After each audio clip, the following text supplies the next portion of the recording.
दोस्तों नमस्कार। और आप सबको जो आने वाला साल है, अब कुछ ही घंटों के बाद यदि हम यूरोपीय सभ्यता के अनुसार, वेस्टर्न कल्चर के अनुसार देखें तो नया साल आने वाला है। तिथियां बदलेंगी, व्यवस्थाएं सब वही है, उसमें कोई परिवर्तन नहीं आया है।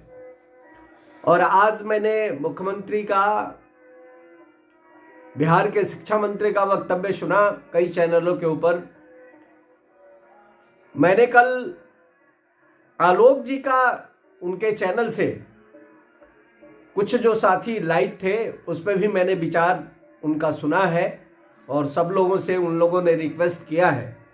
और मैं भी मानता हूं इस बात को, इसीलिए आज साल के अंतिम दिन इस बात को रखने के लिए मैं इसके माध्यम से उपस्थित हुआ हूं। बहुत सारे साथी आप जानते हैं, आप सब लोग फोन करते हैं और कई बार आप लोगों की मजबूरी बस मैं फोन उठा भी पाता हूं, नहीं भी पाता हूं।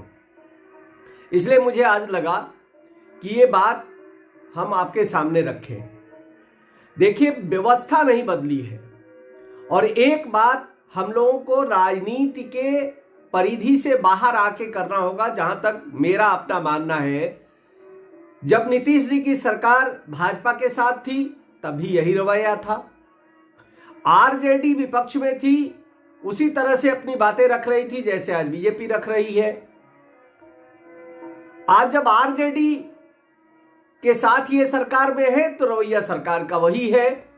मतलब एक साफ है कि इन राजनीतिक नेताओं को वो ऑफिसर जो समझाते हैं और जो वो बताते हैं उतना ही तक जानकारी है। बाद में ये लोग जिस तरह की बातें अपनी रखनी होती है रख देते हैं। अभी 3 दिन पहले चितरंजन गर्ग जी से मेरी बात हुई है, करीब 40 मिनट मेरी बातचीत हुई है और वो भी अब असमर्थ हो गए हैं कोई डेट फाइनल बताने को कि कब नियमावली आएगी, कब विज्ञापन होगा, क्या होगा।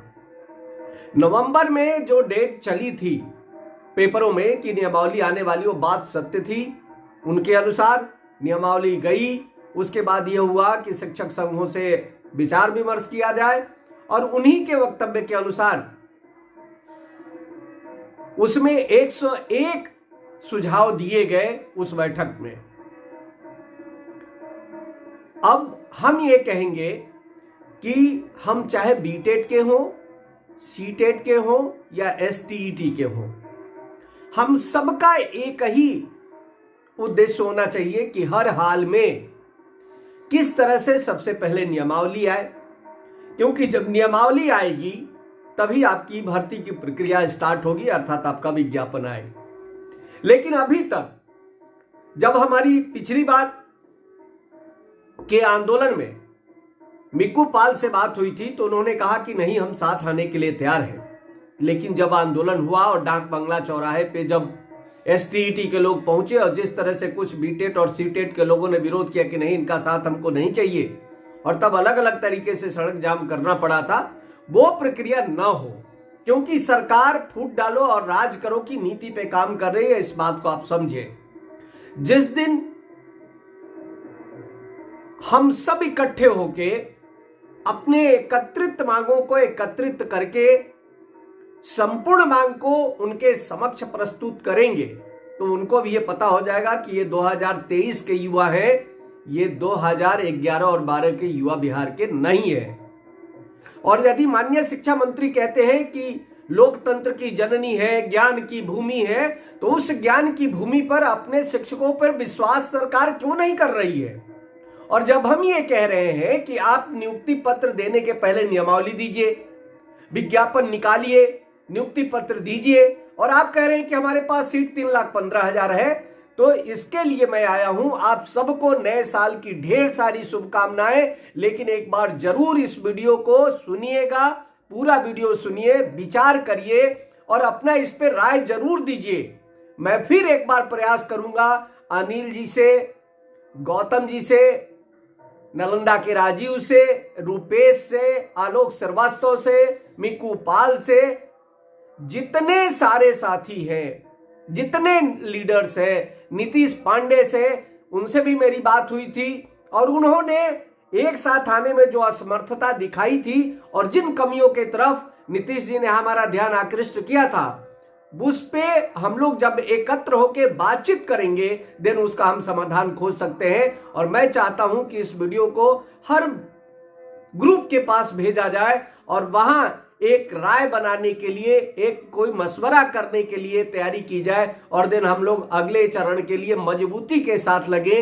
क्योंकि मुझे लगता है कि यदि हम एक मंच पे नहीं आएंगे तो इसी तरह से हम टुकड़े टुकड़े गैंग, जो एक नाम दिया गया है मीडिया में भारतीय राजनीतिक दलों को, वही टुकड़े टुकड़े गैंग हो गए हैं और उनको भी ये पता है कि ठीक है इसी आधार पे काम चलता रहेगा। अविलंब, अतिशीघ्र, शीघ्र, ये शब्द हम सुनते सुनते 3 बरस 5 महीना निकल गए, छठा महीना स्टार्ट हो गया, मतलब 3.5 बरस। और इन 3.5 बरस में सिर्फ एस्टेट की मैं बात करूं या बीटेट के जो साथी बाकी होंगे उनका 47 कब का पार कर गया। क्योंकि 19 में यदि कोई 45 बरस का या 44 बरस का था और 22 निकल गया तो स्वाभाविक रूप से वो 47 पार हो गया है।